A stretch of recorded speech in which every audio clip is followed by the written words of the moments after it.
Hello mga katatay, for today's video pala, dito nyo po pala malalaman kung gaano talaga kahirap ang gawaing bahay bilang isang lalaki dito sa bahay mga katatay. Kasi naranasan ko naman talaga ang hirap talaga, sobra ang gawaing bahay talaga mga katatay. So ngayon mga katatay ay nagtiklop nga tayo ngayon ng mga damit ng mga kinuha natin sa sampayan kahapon kasi sobrang dami na po talaga at kakatapos nga lang po natin magsampay kahapon ng sobrang napakadaming damit din talaga mga katatay, kaya ito naman ay mga tuyo na, ay kaya nga titiklopin na natin to mga katatay. So yung mga katatay, kung napapansin nyo mga katatay, ay bihira na tayo nakakapag-upload ng nalabas tayo kung saan saan tayo napunta mga katatay, gawa ng wala po tayong ano po talaga mga katatay, gawa na may karamdaman po talaga tayo at wala tayong oras sa paggala-gala natin kung saang-saang lugar mga katatay. Kaya dito na lang po talaga naikot yung mundo natin sa loob ng bahay. Pero wag po kayo mag-alala mga katatay, kasi pag lumakas po tayo mga katatay at makapag-ipon-ipon na po tayo mga katatay, ay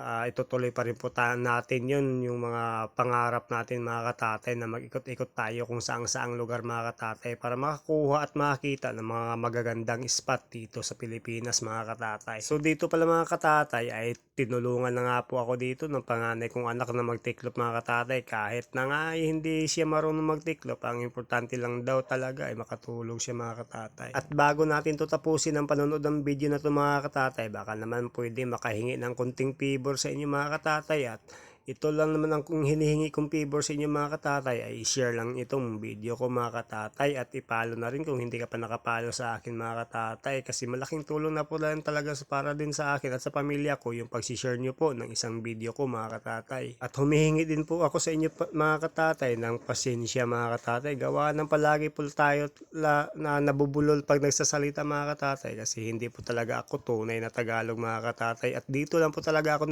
naninirahan ngayon mga katatay sa Laguna mga katatay. Kaya Tagalog na rin po talaga yung salita ko mga katatay, gawa ng yung mga kasama ko dito sa bahay ay puro po mga Tagalog mga katatay, kaya hindi ako pwede magsalita ng Bisaya mga katatay, kasi pinagtawanan po nila talaga ako mga katatay. Pero sa totoo lang mga katatay, ay pinagmalaki ko po talaga ang Bisaya mga katatay, kasi Bisaya po talaga ako mga katatay. At dito nga po mga katatay ay ituloy po natin mga katatay ang kwento natin dito sa loob ng bahay mga katatay. Ay sobrang hirap naman talaga magtupi ng mga damit mga katatay, lalo na kapag mga maliliit at mga damit ng bata mga katatay. Ay so dito sa part ng video na to mga katatay, ay tapos na nga po tayo magtupi ng mga damit, at ilalagay na po natin ito sa mga lagayan niya na kanya-kanyang mga lagayan mga katatay, para naman kahit paano ay naka-arrange din po talaga yung mga paglalagay ng mga damit dito sa kwarto. At ito pala ang hitsura ng aming kwarto mga katatay. Kung makikita nyo mga katatay, ayan, pangit po talaga ng dingding namin mga katatay. Sa katunayan nga lang po mga katatay, ay bagong lipat pala nga lang po kami dito sa bahay na ito mga katatay, kasi naupa rin po kami mga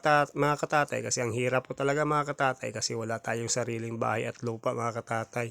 So dito nga pala mga katatay, kasi nagreklamo na si Mrs. kasi grabe daw yung amoy na nung yung cover ng pom namin mga katatay, gawa ng bata kaya mga katatay, kasi natago sa diaper nga po yung ihi ng bata mga katatay. Kaya dito nga po mga katatay, habang wala si Mrs. at nasa trabaho, ay inasikaso ko ng palitan mga katatay yung cover ng pom natin mga katatay. Yung pom nga po namin mga katatay ay sobrang pangit na ng kulay mga katatay, gawa din po talaga sa ihi ng bata yun mga katatay, kasi natagos po talaga yung ihi ng bata pagdating ng umaga. So grabe naman talaga ang pagod mga katatay.